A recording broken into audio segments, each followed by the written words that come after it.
আসসালামু আলাইকুম এভরিওয়ান, সবাই কেমন আছো? আলহামদুলিল্লাহ আমি ভালো আছি। আশা করি তোমরা সবাই ভালো আছো এবং সুস্থ আছো। আবারও চলে আসলাম তোমাদের সাথে নতুন একটা ভিডিও নিয়ে। আজকে দুপুরে আমি রান্না করব হচ্ছে আলু দিয়ে বরবটি ভাজি করব। এজন্য প্রথমে আমি ভালো করে পেঁয়াজটাকে ভেজে নিচ্ছি। এরপরে আলু আর বরবটিগুলোকে দিয়েও ভালো করে ভেজে নিব।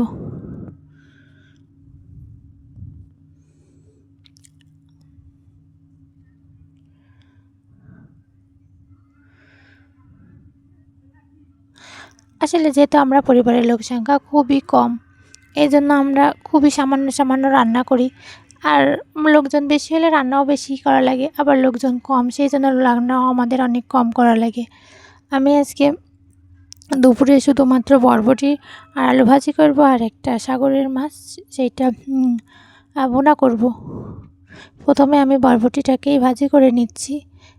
বরবটি ভাজি করার জন্য আমি নর্মালভাবেই বরবটিটাকে ভাজি করতেছি। প্রথমে বরবটিটাকে পেঁয়াজ দিয়ে ভেজে তারপর বরবটির ভিতরে লবণ, হলুদ আর কাঁচা লঙ্কা দিয়ে দিচ্ছি।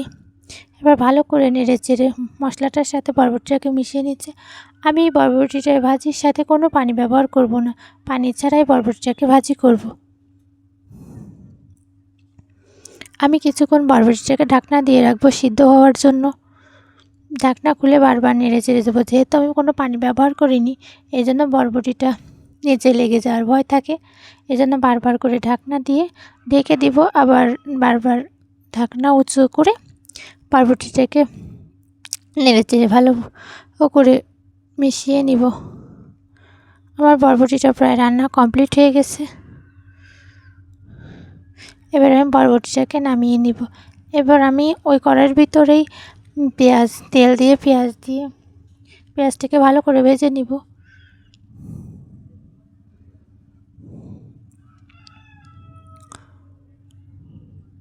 পেঁয়াজটা একটু ভাজা হয়ে গেলে আমি এর ভিতরে হালকা একটু লবণ দিয়ে দিব।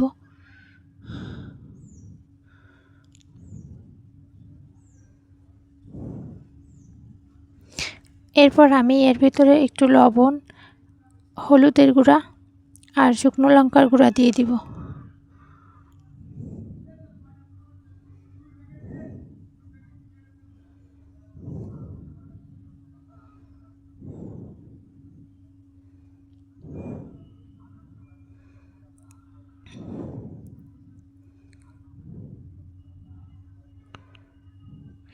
এবার আমি পেঁয়াজটাকে ভালো করে ভেজে নিব মশলার সাথে। ভাজা হয়ে গেলে আমি একটু রসুন বাটাও দিয়ে দিব এর ভিতরে।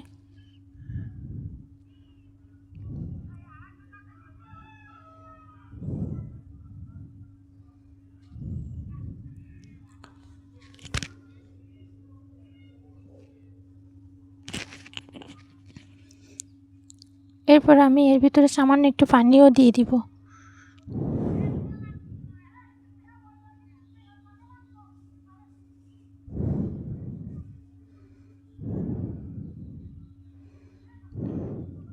এরপর আমি মাছটাকে দিয়ে দিব।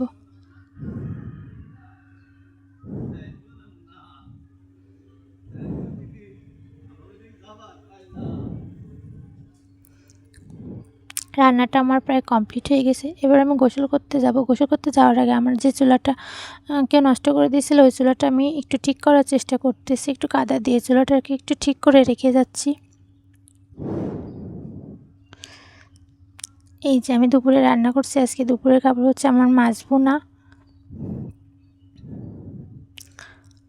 আলু দিয়ে বরবটি ভাজি আর সাদা ভাত। দুপুরে আমি আর আমার বাবু খেয়ে নিলাম। এরপর আমরা সন্ধ্যার দিকে ওর আব্বু অফিস থেকে আসলে একটু বাইরে ঘুরতে গেছিলাম। এটা হচ্ছে ৬০ গম্বুজ মসজিদ। আমরা ৬০ গম্বুজ মসজিদ গেছিলাম। এটা হচ্ছে সন্ধ্যার দিকে গেছিলাম, এই জন্য হচ্ছে অন্ধকার লাগতেছে চারদিক, লোকজনও চলে গেছে। যেহেতু ৭ গম্বুজ মসজিদে মাগরিবের নামাজের পরে আর কাউকে অ্যালাউ করা হয় না। ওইখান থেকে মাইকিং করেই বলা হয় যে সবাইকে স্থান পরিত্যাগ করার জন্য বলা হয়। এই জন্য মাগরিবের সময় গেছিলাম, যেহেতু ওর আব্বু মাগরিবের নামাজ পড়তেছিল আর আমরা বাইরে বসেছিলাম। আজকে ভিডিওটা এই পর্যন্ত।